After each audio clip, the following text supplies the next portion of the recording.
दोस्तों नमस्कार। हमारे YouTube channel S R art education class में आप सभी का स्वागत है। दोस्तों इस चैनल के माध्यम से आपको उत्तर प्रदेश से लेकर अन्य राज्यों के निकलने वाले भर्ती नोटिफिकेशन सर्वप्रथम जानकारी आपको इस चैनल पर दी जाती है। साथ ही साथ महत्वपूर्ण क्लास एग्ज़ाम से संबंधित इस चैनल पर आपको फ्री ऑफकास्ट दी जाती है। जैसे कला से संबंधित TGT, PGT, LT, GIC, NVS, KVS, TSSB आदि की तैयारी, एग्ज़ाम की तैयारी फ्री ऑफकास्ट इस चैनल पे दी जा रही है मित्रों। तो महत्वपूर्ण ये आपका आज का हमारा जो क्लास होगा बहुत ही महत्वपूर्ण है, जो कला इतिहास से संबंधित है।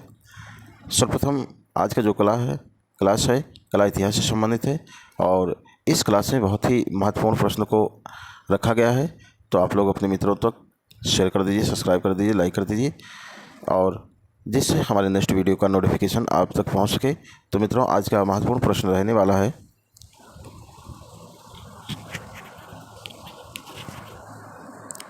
आज का हमारा पहला प्रश्न मित्रों, इतिहास का पिता कहा जाता है। तो मित्रों इतिहास का जो पिता कहा जाता है किसे कहा जाता है? तो हेरोडोटस को कहा गया है। इतिहास का जो पिता कहा गया है हेरोडोटस को कहा गया है। वहीं ये पूछा जाता है कि पुरातत्व के पिता किसे कहा गया है? तो सर अलेक्जेंडर कनिंघम को कहा जाएगा। तो मित्रों इतिहास का पिता जिससे कहा जाता है तो हेरोडोटस को कहा गया है। नेक्स्ट इसी क्रम में दूसरा आपका प्रश्न है, सिंध सभ्यता प्रसिद्ध थी। तो मित्रों सिंध जो सभ्यता थी प्रसिद्ध थी, किस लिए प्रसिद्ध थी? तो जैसे कि आप लोग को मालूम है कि सिंध सभ्यता जो है एक नगरीय जो सभ्यता है, अर्थात सुनियोजित शहर के लिए जाना जाता है। तो सुनियोजित शहर के रूप में जाना जाता है या प्रसिद्ध था, जिसे नगरीय सभ्यता भी कहा जाता है। नेक्स्ट आपका है अगला प्रश्न है, सिंध सभ्यता के लोगों का व्यवसाय।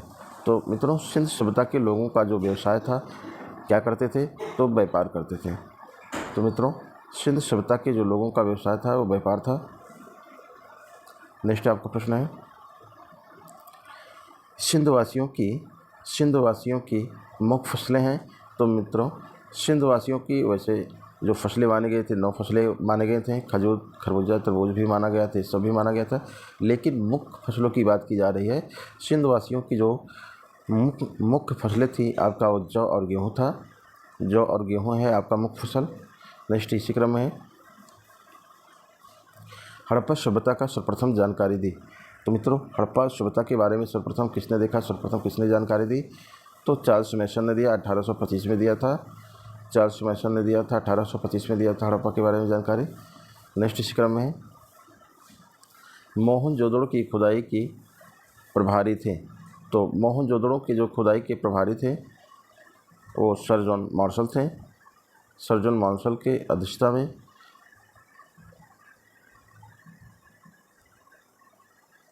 खुदाई की गई थी। सर जॉन मार्शल की अध्यक्षता में दयाराम साहनी और अकालदास बनर्जी के द्वारा खुदाई हुआ था। नेक्स्ट इसी क्रम में है,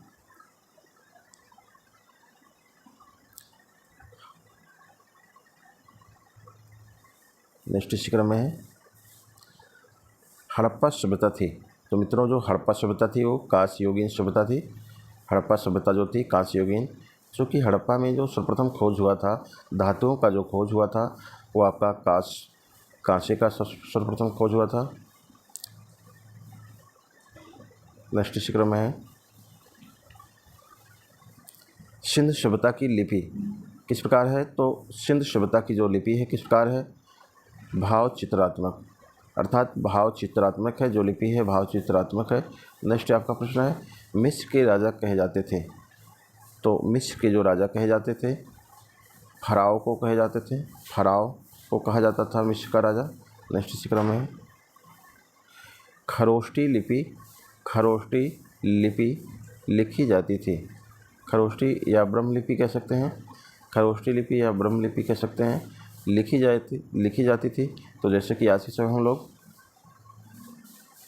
देखते हैं लिखते हैं, हम लोग बाएं से दाएं लिखते हैं, तो उस समय दाएं से बाएं लिखा जाता था। खरोष्टी लिपि जो लिखा जाता था वो दाएं से बाएं की तरफ लिखा जाता था। नेक्स्ट इसी क्रम में स्वास्तिक चिन्ह देन है। तो मित्रों स्वास्तिक जो चिन्ह है वो किसका देन है? कहाँ से स्वास्तिक चिन्ह देखने को प्राप्त होता है? तो सिंध सभ्यता से प्राप्त होता है। सिंध सभ्यता में स्वास्तिक चिन्ह का प्रयोग किया गया है। नेक्स्ट इसी क्रम में है आदि मानव ने सर्वप्रथम सीखा। तो मित्रों आदि मानव ने सर्वप्रथम सीखा आग जलाना। तो आदि मानव ने सर्वप्रथम क्या सीखा था मित्रों? तो आग जलाना सीखा था। ये बहुत महत्वपूर्ण है। जो आग जलाना सीखा था पूरा पाषाण काल में उन्होंने सीखा था। पत्थरों को रगड़कर, पत्थरों को एक दूसरे से रगड़कर जो है उन्होंने आग जलाना सीखा था। नेक्स्ट इसी क्रम में है आग का आविष्कार हुआ। तो मित्रों आग का जो आविष्कार हुआ था पूरा पाषाण काल में हुआ था। जो मानव सभ्यता के लिए पत्थरों का युग कहा गया है, क्वार्टिजाई युग कहा गया है। नेक्स्ट इस क्रम में है सबसे पहला पालतू जानवर। मित्रों सबसे पहला जो पालतू जानवर था क्या था? तो सबसे पहले जो पालतू जानवर था वो कुत्ता था। नेक्स्ट इस क्रम में है सिंध सभ्यता थी। तो मित्रों सिंध सभ्यता थी अदो ऐतिहासिक। जैसे कि आपको मालूम है कि इतिहास को 3 भागों में बांटकर अध्ययन किया जाता है। प्रागैतिहासिक, प्रागधन ऐतिहासिक, प्रागधन ऐतिहासिक, आद ऐतिहासिक, ऐतिहासिक। तो मित्रों हम प्रागधन मीन्स पहले के इतिहास, जिसे हम प्रागैतिहासिक नाम जानते हैं। प्रागैतिहासिक काल वह काल है, प्रागैतिहासिक काल वह काल है जिस समय हम साक्ष्यों के आधार पर अध्ययन करते हैं। अर्थात इस समय प्रागैतिहासिक काल में कोई लिखित चीज़ें नहीं है। अर्थात प्रागैतिहासिक काल का अध्ययन हम साक्ष्यों के आधार पर करते हैं। इस समय कोई लिपियाँ, कोई लिखित चीज़ें नहीं प्राप्त हैं। वहीं आदि ऐतिहासिक वह काल, वह समय जिस समय साक्ष्यों के साथ साथ मृत भांडों के, मूर्तियों के, मोहरों के साथ साथ लिखित चीज़ें भी प्राप्त हैं जिसे आज तक नहीं पढ़ा जा सका। तो कहने का तात्पर्य मित्रों जो प्रागैतिहासिक काल है, तो प्रागैतिहासिक काल को 3 भागों में बांटकर अध्ययन किया जाता है। पूरा पाषाण काल, मध्य पाषाण काल और नवपाषाण काल। और वहीं हम लोग अध्ययन करते हैं आदि ऐतिहासिक का, जिसे इंडस वैली सिविलाइजेशन या सिंधु घाटी सभ्यता को हम लोग अध्ययन करते हैं, जिस समय लिखित चीज़ें प्राप्त हैं लेकिन पढ़े नहीं गए हैं। वहीं ऐतिहासिक की बात करते हैं तो ऐतिहासिक जैसे वेद, पुराण, उपनिषद, महाकाव्य, महाभारत, रामायण, ये सारी चीज़ें जो प्राप्त हैं ये इतिहास के रूप में प्राप्त हैं। नेक्स्ट इस क्रम में है हड़प्पा स्थित है। तो मित्रों हड़प्पा स्थित है, रावी नदी के तट पर स्थित है। जैसा कि आप लोग को मालूम है जो आपका जो है उत्तर भारत से दक्षिण भारत की तरफ जो बहने वाली नदी थी उस समय सिंधु नदी थी, जिसके किनारे जो है इंसानों के बसने के कारण सिंध सभ्यता नाम पड़ता है। इस नदी के दोनों किनारे पर बसने वाले सभ्यता को सिंध सभ्यता कहा गया है। सिंध सभ्यता की 4 प्रमुख नदियाँ थीं, जैसे चिनाव, झेलम, रावी, सलदर। और रावी नदी का जो सहायक नदी था वो ब्यास नदी था। तो मित्रों जो रावी नदी है आपका जो है ये हड़प्पा रावी नदी के किनारे बसा हुआ है, तट पर बसा है। नेक्स्ट इसी क्रम में सिंधु सभ्यता का प्रमुख बंदरगाह। तो सिंधु सभ्यता का जो प्रमुख बंदरगाह था वो लोथल था। लोथल से यातायात करके एक दूसरे देश में वो अपना व्यापार करते थे बंदरगाह के द्वारा। बंदरगाह किसे कहा जाता है? जैसे कि आज के समय में आपका प्लेटफार्म होता है जहाँ से यातायात किया जाता है, जहाँ से आना जाना होता है समुद्र या जल मार्ग के द्वारा, उसे बंदरगाह कहा जाता है। नेक्स्ट इसी क्रम में है आपका 18 नंबर का प्रश्न आपका जो है हड़प्पावासी किस धातु को नहीं जानते थे। तो मित्रों हड़प्पावासी किस धातु को नहीं जानते थे? तो मित्रों जो धातु था जिसके बारे में उन्हें ज्ञान नहीं था वो लोहा था। लोहे के बारे में हड़प्पावासी को नहीं ज्ञान था या सिंधवासी को नहीं ज्ञान था। नेक्स्ट इसी क्रम में मित्रों 19 नंबर का प्रश्न है हड़प्पा में मिट्टी के बर्तन का रंग किस प्रकार देखने को प्राप्त होता है। तो हड़प्पा के समय मिट्टी का जो रंग होता था वो लाल रंग से होता था। अर्थात लाल रंग से मिट्टी के बर्तन को रंगा जाता था और उस पर काले रंग से चित्रांकन किया जाता था। नेक्स्ट इसी क्रम में है 20 नंबर का चावल के साक्ष्य मिलते हैं। तो मित्रों चावल के साक्ष्य कहाँ से मिलते हैं? लोथल और रंगपुर से मिलता है। चावल के साथ जो मिले हैं लोथल से भी प्राप्त है और रंगपुर से प्राप्त है। इस क्रम में नेक्स्ट आपका प्रश्न है, सिंधु सभ्यता का मान्यता प्राप्त काल। तो मित्रों, सिंधु सभ्यता का जो मान्यता प्राप्त जो काल है, जो समय है, वो आपका समय है 2500 ईस्वी पूर्व से लेकर 1750 ईस्वी पूर्व। 2500 ईस्वी पूर्व से लेकर 1700 ईस्वी पूर्व तक का जो समय है वो सिंध सभ्यता का जो है समय रहा है, काल रहा है। नेक्स्ट क्रम में है, मोहनजोदड़ो स्थित है। तो मोहनजोदड़ो कहाँ पर स्थित है मित्रों? तो मोहनजोदड़ो आपका पाकिस्तान के लरकाना में स्थित है, जो कि मित्रों पहले जब भारत देश आज़ाद नहीं था, अर्थात जो भारत और पाकिस्तान का जब बंटवारा नहीं हुआ था तो भारत में ही आता था। लेकिन आज इस समय में, वर्तमान समय में भारत और पाकिस्तान अलग होने के कारण ये मोहनजोदड़ो जो स्थित है तो पाकिस्तान में लरकाना ज़िले में स्थित है। नेक्स्ट इस क्रम में मोहनजोदड़ो स्थित है। तो मोहनजोदड़ो स्थित है आपका पाकिस्तान लरकाना ज़िले में। इसी क्रम में नेक्स्ट आपका है, लरकाना ज़िले में सिंधु नदी के किनारे। नेक्स्ट है, मोहनजोदड़ो की खोज किसने की? तो मोहनजोदड़ो की खोज किसने की? तो मित्रों, मोहनजोदड़ो की जो खोज की गई और जो खुदाई किया गया सर्वप्रथम वो राखाल दास बनर्जी के द्वारा 1922 में किया गया। 1922 में किया गया। नेक्स्ट इसी क्रम में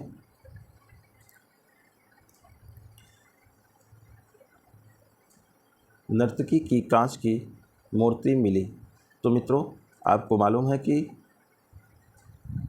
मोहनजोदड़ो से सिंधु घाटी सभ्यता से नर्तकी की कांच की मूर्ति प्राप्त होती है, जो मोहनजोदड़ो से प्राप्त होता है, जिसकी हाइट 10.5 सेंटीमीटर प्राप्त है, जो राष्ट्रीय संग्रहालय नई दिल्ली में स्थित है। नेक्स्ट है मित्रों, सिंधु सभ्यता की सबसे बड़ी इमारत। सिंधु सभ्यता की सबसे बड़ी इमारत कौन सा है? पूछा जा रहा है कि उस समय सिंधु सभ्यता का सबसे बड़ा इमारत या भवन कौन सा था? तो अन्नागार था, जो मोहनजोदड़ो से प्राप्त है। अन्नागार आपका है। नेक्स्ट इस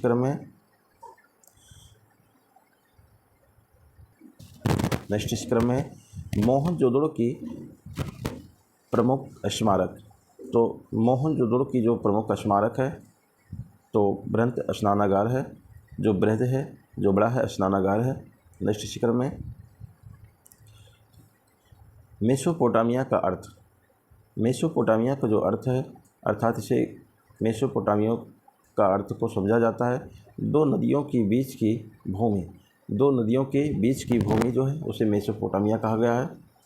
नेक्स्ट इसी क्रम में हड़प्पा की खुदाई हुई थी। तो हड़प्पा की जो खुदाई हुआ था मित्रों वो 1921 में दयाराम साहनी के जो है द्वारा की गई थी, जो सर जॉन मार्शल की अध्यक्षता में दो लोगों ने खुदाई किया था। मोहनजोदड़ो की खुदाई राखाल दास बनर्जी के द्वारा हुआ था 1922 में, और वहीं हड़प्पा की खुदाई जो है करवाया गया था 1921 में दयाराम साहनी के द्वारा हुआ था। नेक्स्ट इसी क्रम में सिंधु घाटी के लोगों ने पूजा की। तो मित्रों, सिंधु घाटी के लोग जो पूजा करते थे, किसकी पूजा करते थे? तो मातृ देवी की पूजा करते थे। मातृ देवी अर्थात मातृभूमि या मातृ देवी या मिट्टी का पूजा करते थे, धरती माता का पूजा करते थे, जिसे उर्वरता का देवी भी कहा गया है।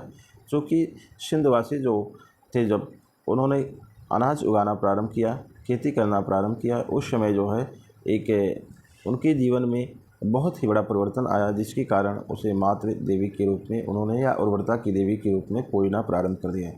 नेक्स्ट इसी क्रम है पुराणों की संख्या। तो मित्रों, पुराणों की संख्या होती है 18 होती है, 18 पुराण बताए गए हैं। नेक्स्ट इसी क्रम में 32 नंबर का जो प्रश्न है, पुराणों की रचना कब हुआ? तो मित्रों, पुराणों की जो रचना हुआ है वो गुप्त काल में हुआ है। नेक्स्ट इसी क्रम में 33 नंबर का प्रश्न है, सबसे प्राचीन पुराण। तो मित्रों, सबसे प्राचीन जो पुराण है आपका वो मत्स्य पुराण है। सबसे प्राचीन जो पुराण है मत्स्य पुराण है, अर्थात जिसमें भगवान विष्णु को दिखाया गया है, एक मछली के अवतार के रूप में दिखाया गया है, मत्स्य पुराण के रूप में दिखाया गया है। नेक्स्ट इसी क्रम में 34 नंबर का प्रश्न है, पुराणों के रचयिता। तो पुराणों के रचयिता कौन है? तो जो आपका राइट आंसर है लोमहर्षि ऋषि हैं एवं अग्रश्रवा। नेक्स्ट आपका है वेद एवं वेदांगों की संख्या। तो मित्रों वेदों की संख्या कितनी है, वेदांगों की संख्या कितनी है? तो वेदों की संख्या कुल 4 है और वेदांगों की संख्या कुल 6 है। तो जैसा कि आपको मालूम है ऋग्वेद, सामवेद, यजुर्वेद और अर्थवेद। तो आपके 4 वेद हैं, संख्या 4 है, ऋग्वेद, सामवेद, यजुर्वेद और अर्थवेद। ठीक इसी प्रकार से आपका वेदांगों की संख्या 6 है। नेक्स्ट आपका 36 नंबर का प्रश्न है उपनिषदों की संख्या। उपनिषदों की संख्या जो है मित्रों आपके 108 संख्या है, उपनिषदों की संख्या 108 है। नेक्स्ट वहीं आपका प्रश्न है पुराणों का अध्ययन करने वाला प्रथम मुसलमान। पुराणों का अध्ययन करने वाला प्रथम जो मुसलमान है कौन है? तो मित्रों वो प्रथम मुसलमान कौन है? अल्ब-ब्रूनी ये थे जो पुराणों को प्रथम बार जो है प्रथम मुस्लिम थे जो अध्ययन किए थे। नेक्स्ट इस क्रम में उपनिषद का विषय वस्तु। उपनिषद का जो विषय वस्तु है क्या है? अर्थात आपका जो विषय वस्तु है दर्शन है। नेक्स्ट इस क्रम में ब्राह्मण ग्रंथ संबंधित है। ब्राह्मण ग्रंथ संबंधित है तो कर्म कांड से संबंधित है। जो ब्राह्मण ग्रंथ है किससे संबंधित है? कर्म कांड से संबंधित है। नेक्स्ट इसी क्रम में 40 नंबर का जो प्रश्न आपका है सबसे प्राचीन वेद है। तो मित्रों सबसे प्राचीन जो आपका वेद है ऋग्वेद है। दूसरा है नेक्स्ट गद्य एवं पद्य वाला वेद है, अर्थात गद्य व पद्य वाला वेद आपका जो है यजुर्वेद है।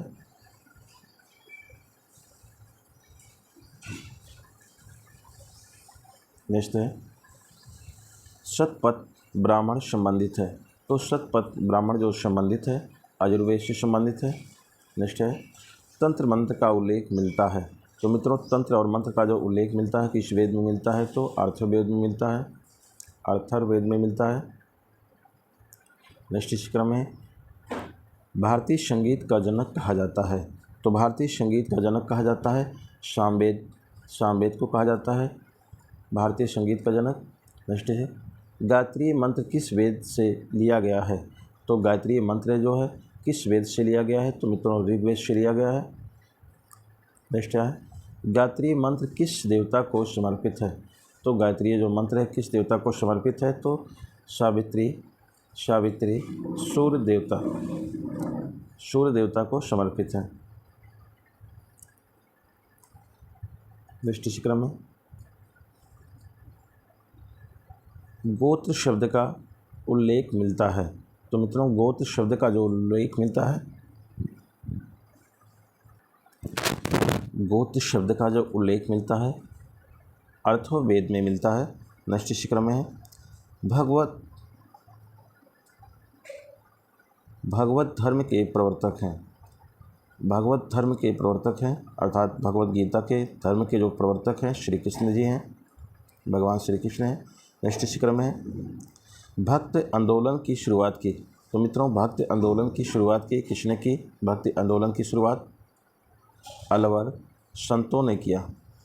नेक्स्ट इसी क्रम में है आर्यों की जानकारी का स्रोत। आर्यों की जानकारी का स्रोत किसके माध्यम से होता है? आर्यों की जानकारी का जो स्रोत प्राप्त है किसके द्वारा होता है? तो ऋग्वेद के द्वारा प्राप्त होता है। आर्य कहाँ से आए थे? मध्य एशिया से आए थे। नेक्स्ट इस क्रम में ऋग्वेद में सर्वप्रथम बार वर्णित नदी है। ऋग्वेद में सर्वाधिक बार वर्णित अर्थात कहने का तात्पर्य है ऋग्वेद में सबसे ज़्यादा बार वर्णित या सबसे ज़्यादा चर्चा में आने वाली कौन सी नदी है? तो सिंधु नदी है। नेक्स्ट इसी क्रम में है, ऋग्वेद में सर्वाधिक पवित्र नदी माना गया। तो ऋग्वेद में सर्वाधिक पवित्र नदी किसे माना गया? तो सरस्वती नदी को माना गया। नेक्स्ट इसी क्रम में है, ये भी पूछा जाता है मित्रों कि ऋग्वेद में एक बार किस नदी का वर्णन मिलता है? तो सरस्वती नदी का मिलता है। नेक्स्ट इसी क्रम में, ऋग्वेद में वर्णित प्रमुख देवता हैं। तो ऋग्वेद में जो वर्णित है प्रमुख देवता जो है इंद्र हैं। नेक्स्ट इसी क्रम में आपका है, ऋग्वेद में सबसे नया मंडल, ऋग्वेद में सबसे नया मंडल कौन सा है? तो 10वां मंडल है, 10वां मंडल है। नेक्स्ट है, ऋग्वेद में सोम को समर्पित मंडल, ऋग्वेद में सोम को समर्पित मंडल 9वां मंडल है। नेक्स्ट है, सत्यमेव जयतेव लिया गया है, कहाँ से लिया गया है? तो सत्यमेव जयतेव जो लिया गया है ये शब्द जो मुंडको उपनिषद से लिया गया है। नेक्स्ट इसी क्रम में है, प्राचीन विधि के निर्माता कौन है? तो मनु है मित्रों, मनु के द्वारा जो है प्राचीन विधि के जो निर्माता माना गया है। नेक्स्ट है, स्मृति ग्रंथ को सबसे प्राचीन, स्मृति ग्रंथ में सबसे प्राचीन क्या है? तो मनुस्मृति है, मनुस्मृति है। नेक्स्ट इसी क्रम में है, पुस्तक मित्र अक्षर के लेखक हैं तो विज्ञानेश्वर हैं। नेक्स्ट इसी क्रम में है, महाभारत का अन्य नाम क्या है? जय संहिता है। तो महाभारत का दूसरा जो नाम है जय संहिता है। इसी क्रम में नेक्स्ट आपका प्रश्न मित्रों, इसी क्रम में नेक्स्ट प्रश्न है, महाभारत के फारसी अनुवाद का शीर्षक। तो महाभारत के फारसी अनुवाद का जो शीर्षक है रजमनामा है। नेक्स्ट इसी क्रम में है, महाभारत के रचयिता महर्षि वेदव्यास हैं। नेक्स्ट इसी क्रम में है, आर्यों का भारत आगमन। तो मित्रों आर्यों का जो भारत आगमन हुआ था कब हुआ था? 1500 ईस्वी पूर्व से पहले आर्यों का भारत में आगमन माना जाता है। नेक्स्ट इसी क्रम में है, आर्य सर्वप्रथम कहाँ बसे थे? तो मित्रों आर्य जो है आए थे भारत में सर्वप्रथम मध्य एशिया से आए थे। तो सर्वप्रथम कहाँ पर बसे थे? तो सबसे नज़दीक जो है उनको आने का जो है अफ़गानिस्तान से, पंजाब एवं अफ़गानिस्तान के क्षेत्रों में वो बसे थे। आकर जो है सर्वप्रथम उन्होंने पंजाब और अफ़गानिस्तान के क्षेत्रों में उन्होंने बसा। नेक्स्ट इसी क्रम में है, ऋग्वेद आर्यों की भाषा थी। तो ऋग्वेद में आर्यों की भाषा क्या थी? आर्यों की जो भाषा थी ऋग्वेद में वो संस्कृत भाषा थी मित्रों। नेक्स्ट इसी क्रम में है, आर्य लोग भारत में आए थे। तो आर्य लोग भारत में कहाँ से आए थे मित्रों? मध्य एशिया से आए थे, एक चरवाहे के रूप में आए थे, मध्य एशिया से आए थे। नेक्स्ट इसी क्रम में है, शून्यवाद का जो प्रतिपादक हैं नागार्जुन है। नेक्स्ट इसी क्रम में है, गौतम बुद्ध का जन्म स्थल। मित्रों गौतम बुद्ध का जो जन्म स्थल है कहाँ पर है? लुम्बिनी में आपका नेपाल में लुम्बिनी नामक स्थान है जो 563 ईस्वी पूर्व इनका जो है जन्म माना जाता है, जन्म हुआ था। बुद्ध की मृत्यु कहाँ हुआ? तो मित्रों बुद्ध जी का जो मृत्यु हुआ कहाँ पर हुआ? वो आपका कुशीनगर में होता है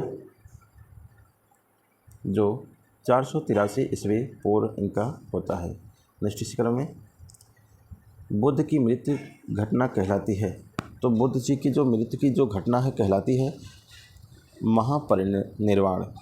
तो मृत्यु होने के बाद महापरिनिर्वाण कहा जाता है। नेक्स्ट इसी क्रम में है, गौतम बुद्ध के प्रथम गुरु थे। तो मित्रों गौतम बुद्ध के जो प्रथम गुरु थे कौन थे? आलार कालम थे जो बुद्ध के प्रथम गुरु थे। नेक्स्ट इस क्रम में है, बुद्ध द्वारा गृह त्याग की जो घटना है महाभिष्क्रमण कहा जाता है। महाभिनिष्क्रमण कहा जाता है इस घटना को। नेक्स्ट इस क्रम में, बुद्ध का प्रथम प्रवचन कहलाता है। बुद्ध का जो प्रथम प्रवचन है कहलाता है धर्म चक्र परिवर्तन। मित्रों बुद्ध का प्रथम प्रवचन था जो कहा गया धर्म चक्र परिवर्तन, अर्थात धर्म को परिवर्तन करना।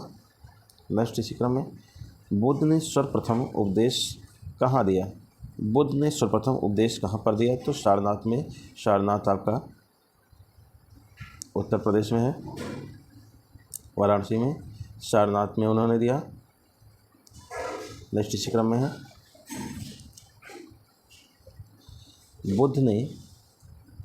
बुद्ध ने किस भाषा में उपदेश दिए? तो बुद्ध ने सर्वप्रथम किस भाषा में इन्होंने उपदेश दिया था? तो पाली भाषा। पाली भाषा जो था ये लोकल भाषा, क्षेत्रीय भाषा होता था, तो पाली भाषा भी इन्होंने दिया था अपना उपदेश, अपना विचार, अपना स्टेटमेंट। नेक्स्ट इसी क्रम में बुद्ध ने सर्वाधिक उपदेश कहाँ दिए? तो बुद्ध ने सबसे ज़्यादा उपदेश कहाँ पर दिए थे? तो श्रावस्ती में दिए थे इन्होंने, श्रावस्ती में। नेक्स्ट इसी क्रम में बौद्ध धर्म के त्रिरत्न, अर्थात बुद्ध धर्म के त्रिरत्न, 3 रत्न जो थे क्या क्या था? बुद्ध, धम्मा एवं संघ।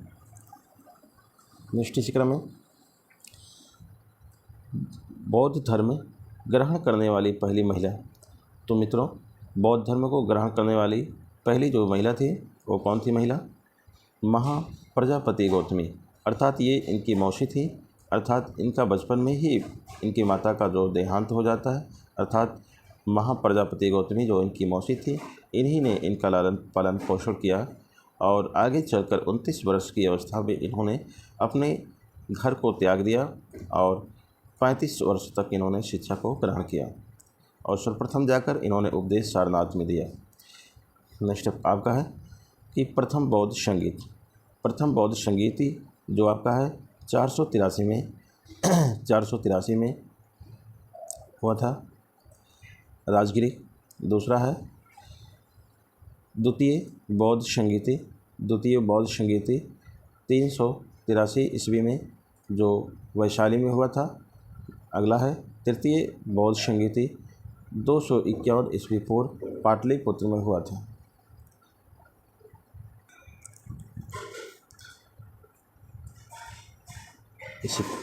इसी क्रम में नेक्स्ट प्रश्न आपका है मित्रों,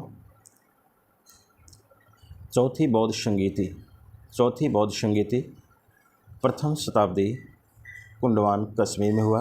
नेक्स्ट इसी क्रम में है बुद्ध के पूर्व जन्म पर आधारित कथा को क्या कहा जाता है?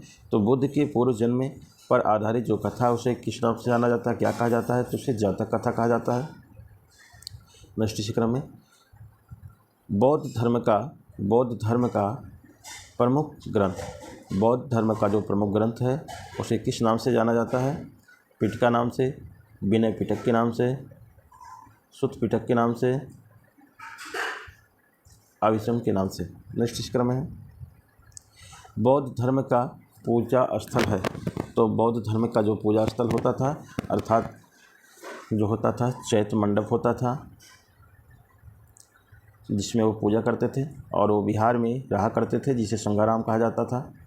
नेक्स्ट इस क्रम में बुद्ध चरित्र के लेखक हैं। बुद्ध चरित्र के जो लेखक हैं, तो मित्रों बुद्ध चरित्र के जो लेखक आपके हैं अश्वघोष हैं। बुद्ध चरित्र के लेखक कौन हैं? अश्वघोष हैं। नेक्स्ट इसी क्रम में है आजीविका पंथ का प्रवर्तक, आजीविका पंथ के जो प्रवर्तक हैं मखखली घोष हैं। आजीविका पंथ के जो प्रवर्तक हैं मखखली घोष हैं। नेक्स्ट इस क्रम में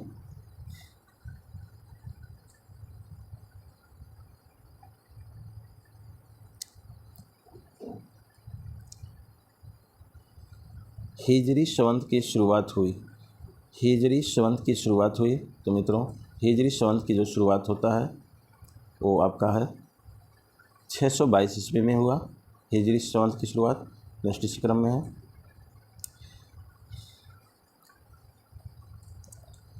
सिखवाद का जो प्रवर्तन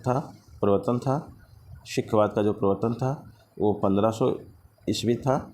वहीं आपका अगला प्रश्न है इस्लाम के प्रवर्तक कौन कहे जाते हैं? तो हज़रत मोहम्मद साहब को कहा जाता है। जो आपके इस्लाम के प्रवर्तक माने जाते हैं, या मोहम्मद साहिब के नाम से भी जाने जाते हैं। नेक्स्ट इस क्रम में हज़रत मोहम्मद साहिब का जन्म 570 ईस्वी में मक्का में हुआ था। नेक्स्ट इस क्रम में जैन धर्म के प्रथम तीर्थकार थे। जैन धर्म के प्रथम तीर्थकार कौन थे? तो ऋषभदेव थे। नेक्स्ट है जैन धर्म के अंतिम तीर्थकार कौन थे या 24वें तीर्थकार कौन थे? तो महावीर स्वामी थे। महावीर स्वामी 24वें जो तीर्थकार थे। नेक्स्ट इस क्रम में जैन धर्म की जीवनी का उल्लेख कल्प सूत्र में है। तो कल्प सूत्र में जैन धर्म की जीवनी का उल्लेख देखने को प्राप्त होता है। नेक्स्ट इस क्रम में सूफी धर्म आंदोलन का विकास। सूफी धर्म आंदोलन का जो विकास है वो 9वीं सदी में है। महावीर स्वामी का जो जन्म हुआ था 540 ईस्वी पूर्व हुआ था, वैशाली में हुआ था। नेक्स्ट इस क्रम में महावीर स्वामी की मृत्यु कहाँ पर होता है? 468 ईस्वी में होता है, पावापुरी में होता है। नेक्स्ट इसी क्रम में महावीर स्वामी किस राजघराने में पैदा हुए? तो महावीर स्वामी ने किस राजघराने में पैदा होते हैं? तो क्षत्रिय परिवार में, क्षत्रिय राजघराने में पैदा होते हैं महावीर स्वामी। नेक्स्ट इसी क्रम में महावीर के प्रथम अनुयायी थे। महावीर के प्रथम अनुयायी कौन थे? जमाली थे, जमाली। नेक्स्ट इसी क्रम में आपका 100 नंबर का जो आपका पूछना है महावीर एवं बुद्ध दोनों के उपदेश। महावीर स्वामी और बुद्ध जी के दोनों लोग के जो उपदेश थे बिंबिसार के शासनकाल में, अर्थात बिंबिसार के शासनकाल में। तो मित्रों इस तरीके से आप क्लास को प्राप्त करने के लिए TGT, PGT, LTG, SC, NBS, KVST, SSB आदि एग्ज़ाम की तैयारी फ्री आपकास्ट इस चैनल पे कराया जा रहा है मित्रों। तो अधिक से अधिक अपने मित्रों में शेयर करें और सब्सक्राइब करें, जिससे हमारे नए नेक्स्ट वीडियो का नोटिफिकेशन आपको मिल सके। तो मित्रों आपको हमारी क्लास से जुड़ने के लिए बहुत बहुत धन्यवाद। जय हिंद, जय भारत। आप स्वस्थ रहिए, मस्त रहिए और एग्ज़ाम की तैयारी करते रहिए। बहुत बहुत धन्यवाद।